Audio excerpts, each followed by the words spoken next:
है, मेरा जो सवाल है और मेरे लिए जो आश्चर्यचकित बात है, वो इस राज्य की महिला नेत्रियों के लिए है जो तृणमूल कांग्रेस से सांसद बनी है, जो तृणमूल कांग्रेस की नेत्री हैं, जो तृणमूल कांग्रेस से विधायक हैं, आज वो कहाँ है? आज वो कौन सी जगह पर है? भारत के घर जमाई जो है और विदेश के बेटे जो है, रॉबर्ट वाड्रा के साथ वो कुछ नया ही स्लोगन बना रही थी, लड़की हूँ, लड़ सकती हूँ, 2 घूंट पी भी सकती हूँ। मैंने कल रात में ही ट्वीट किया है, कांग्रेस वाले बड़ा भड़के हुए हैं मेरे ऊपर और कुछ अभद्र जो सेक्युलर हिजड़े से भी बदतर जो हिंदू मर्द हैं वो भी बहुत भड़के हुए हैं मेरे ऊपर। नमस्कार, मैं एकता द खबर एक्सप्रेस न्यूज में आपका स्वागत है। मैं इस वक्त मौजूद हूँ पश्चिम बंगाल में और मेरे साथ जो है वो तो किसी भी पहचान की मोहताज है ही नहीं।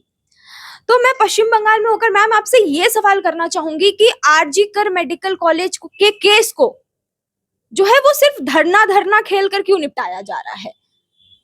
इसको लेकर जो है कोई एक प्रॉपर डिसीजन क्यों नहीं दे रही है गवर्नमेंट?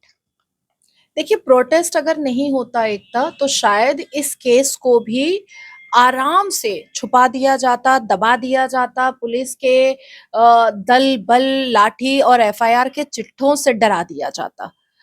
अगर प्रोटेस्ट नहीं होता और स्टूडेंट्स, मेडिकल स्टूडेंट से लेकर के डॉक्टर्स तक अपनी आवाज ऊंची नहीं करते, तो डॉक्टर बिटिया को जो इंसाफ मिलने का एक जरिया खुला है वो नहीं होता। जिस तरह से हाई कोर्ट बहुत गुस्से में दिखा राज्य सरकार के खिलाफ, जिस तरह से सुप्रीम कोर्ट बहुत गुस्से में दिखा और सीबीआई के हाथ में the honourable Calcutta high court ने ये केस दे दिया, तो प्रोटेस्टर्स की वजह से ही दिया है। अब देखिए, भारतीय जनता पार्टी यहाँ पर इस राज्य में विपक्षी दल है, ठीक है, वो प्रोटेस्ट कर रही है और राज्य सरकार से डिमांड कर रही है। लेकिन आप उत्तर प्रदेश जाइए तो क्या योगी महाराज जी बलात्कारियों को सही सजा नहीं देते हैं? मोलेस्टेशन जो करते हैं उसको सही सजा नहीं देते हैं? या जो लोग फेक आईडी बना करके महिलाओं को अब्यूज करते हैं उनको भी सजा देनी चाहिए। और हर राज्य में, हर एक राज्य के मुख्यमंत्री की जो पुलिस मंत्रालय लेकर बैठा होता है, उसकी ये जिम्मेदारी होती है कि महिलाओं को वो कैसे कैसे सुरक्षित रख सके। आप भी महिला हैं, आपका भी एज अभी यंग है, आपका भी सोशल आईडी होगा और आपकी भी पर्सनल लाइफ होगी। क्या ऐसे अभद्र पुरुष आपको मैसेज नहीं करते हैं? फेक आईडी बना करके करते होंगे ना? तो क्या आपका केंद्र की सरकार से और राज्य की सरकार से क्या आपका डिमांड नहीं है कि हर राज्य के मुख्यमंत्री और पुलिस मंत्री का यह कर्तव्य है कि महिलाओं के साइबर सेल को, साइबर क्राइम सेल को और भी सशक्त करे, और भी पावरफुल करे, और भी स्ट्रॉन्ग करे, और भी इफेक्टिव करे, और भी एनर्जेटिक करे? क्योंकि आज जो फेक आईडी बना करके आपको अब्यूज कर रहा है, आपको कैरेक्टर एसेसिनेशन कर रहा है, आपको डिफेम कर रहा है, कल को आप अकेले में कहीं उसकी हत्या लग गई तो वो आपका रेप भी कर देगा, मर्डर भी कर देगा। जो अभद्र शब्दावली लिख करके इस्तेमाल कर सकता है अपनी पहचान छुपा करके, वो तो क्रिमिनल माइंडेड है। मुझे ऐसा लगता है कि ये प्रोटेस्ट जारी रहेगा, हम इसको जारी रखेंगे। इसके साथ साथ जो डॉक्टर्स हैं वो भी इस प्रोटेस्ट को जारी रखें और डिमांड सिर्फ एक ही हो कि इमीडिएट सीबीआई उन तमाम आरोपियों को सामने लेकर के आए और फास्ट ट्रैक कोर्ट के माध्यम से उसको फांसी की सजा हो। नाजिया जी, मैं आपकी बात से बिल्कुल सहमत करती हूँ, लेकिन यहाँ पे अगर प्रोटेस्ट भाजपा करे तो समझ आता है कि यहाँ जो रूलिंग पार्टी है उसके अगेंस्ट भाजपा प्रोटेस्ट कर रही है। स्टूडेंट्स प्रोटेस्ट कर रहे हैं वो भी समझ आ रहा है, लोग प्रोटेस्ट कर रहे हैं वो भी समझ आ रहा है, लेकिन ममता बनर्जी किसके खिलाफ प्रोटेस्ट कर रही हैं? वो उनका फिर बुधवार को भी वो प्रोटेस्ट कर रही हैं भाजपा के खिलाफ, तो वो भाजपा के खिलाफ क्यों प्रोटेस्ट करने बैठी हैं अभी? देखिए, ममता बनर्जी के खिलाफ प्रोटेस्ट कर रही हैं।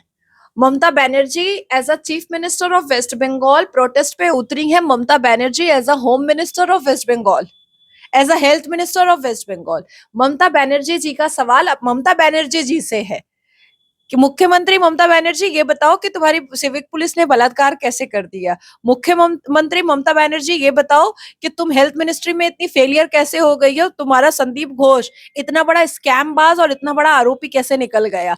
मुख्यमंत्री ममता बनर्जी बताओ कि as a home minister of waste Bengal ये मोहम्मद खैबर बलात्कार कैसे कर रहा है और सारे बलात्कारी मुसलमान सुरक्षित कैसे रह जा रहे हैं। तो ममता बनर्जी प्रोटेस्ट अपने राज्य में अपने खिलाफ कर रही हैं, इसीलिए हम इसको सीरियस नहीं ले रहे हैं। हम बिल्कुल सीरियस नहीं ले रहे हैं। उनका उनका राज्य है, वो अपने खिलाफ प्रोटेस्ट निकाल रही हैं, वो अपनी गलती को खुद मान रही हैं, वो खुद समझ रही हैं कि वो एक फेलियर मुख्यमंत्री हैं, वो एक फेलियर होम मिनिस्टर है, वो एक फेलियर हेल्थ मिनिस्टर है, वो एक फेलियर माइनॉरिटी मिनिस्टर है। इसलिए वो अपना प्रदर्शन कर रही हैं, अपना प्रोटेस्ट कर रही हैं और अपने खिलाफ अपनी आवाज को ऊंची कर रही हैं। करने देते हैं। मैम, टीएमसी का जो स्लोगन है माँ माटी मानुस, और ऐसा उनका कहना है कि सबसे ज्यादा जो बेटियां सुरक्षित है वो पश्चिम बंगाल में ही है। लेकिन अभी सेंट्रल गवर्नमेंट ने एक आंकड़ा सामने लाया है जिसमें यह कहा गया कि 48,000 महिलाओं के खिलाफ जो अत्याचार के जो केस है वो पेंडिंग है पश्चिम बंगाल में। तो क्या लग रहा है आरजी कर के केस को जो है वो सॉल्व कर पाएगी? नहीं, आपके व्यूअर्स को मैं समझा दूं कि अत्याचार का केस अलग होता है, रेप और पॉक्सो रेप अलग होता है। ठीक है, अत्याचार तो ये भी होता है कि कोई आपको गाली दिया, वो भी अत्याचार है। कोई डोमेस्टिक वायलेंस कर रहा है, वो भी अत्याचार है। कोई आपको अब्यूज कर रहा है, वो भी अत्याचार है। कोई आपका कैरेक्टर असैसिनेशन कर रहा है, वो भी अत्याचार है।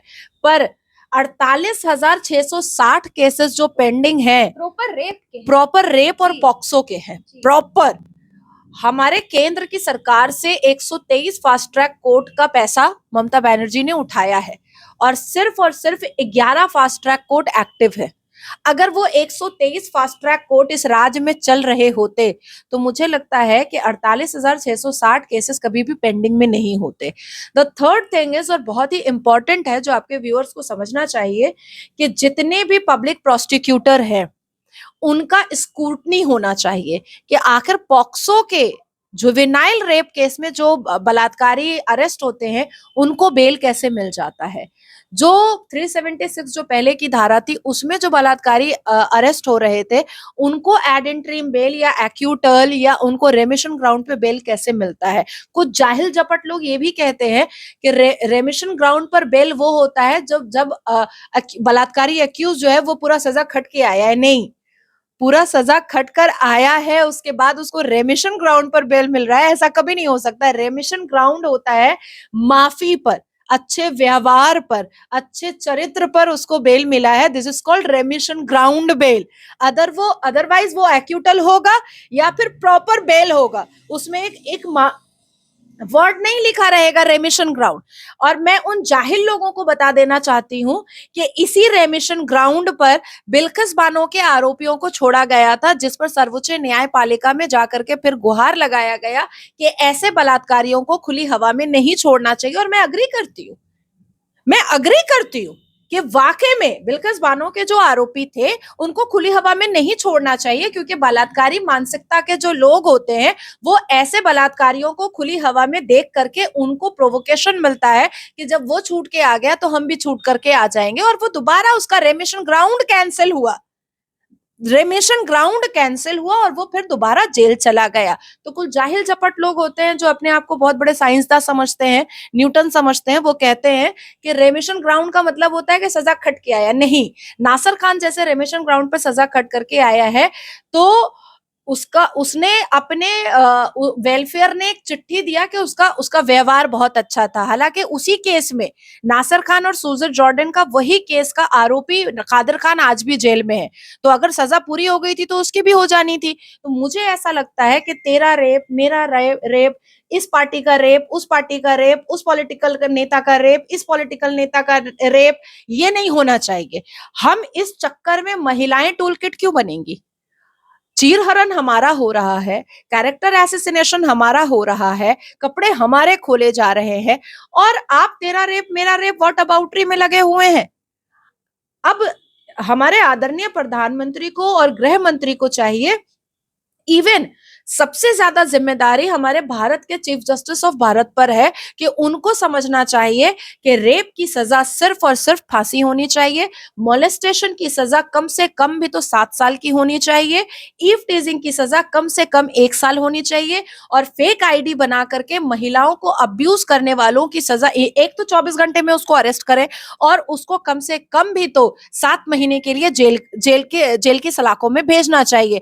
द फोर्थ थिंग इज कि जो लोग भी फेक, क्योंकि देखिए ये आज बहुत छोटा लग रहा है पर कल आने के बाद ये फेक आईडी वाले हम महिलाओं की सुरक्षा को खा जाएंगे। हम महिलाओं के पर्सनल फोटोग्राफ्स को लेकर के ये पूरा नंगा नाच खेल रहे हैं और ये बढ़ता चला जाएगा। इसलिए मैं बार बार कह रही हूँ कि अगर केंद्र की सरकार और इस देश के 28 राज्यों के राज्य की सरकार अगर वाकई में महिला सुरक्षा को लेकर के बहुत पॉजिटिव सोच रही है और बहुत अटल सोच रही है, तो साइबर क्राइम सेल को बहुत सशक्त करने की जरूरत है। बिना आधार कार्ड के कोई भी सोशल मीडिया पर अपना आईडी ना बना सके, इसका प्रावधान लाने की जरूरत है। और ये गुहार मैं चीफ जस्टिस ऑफ भारत को कर रही हूँ। मैम एक आखिरी सवाल मैं आपसे पूछूंगी। आपको हमेशा देखा जाता है कि आप महिलाओं के लिए आवाज ऊंचा करती हैं, हमेशा महिलाओं के लिए बोलते हुए नजर आती हैं, लेकिन अभी वो क्यों नहीं दिख रही हैं जो कहती हैं मैं लड़की हूं, लड़ सकती हूँ? उनका आवाज अभी तक जो है वो महिलाओं के कान तक नहीं पहुंचा है, तो उनके लिए आप क्या कहेंगी?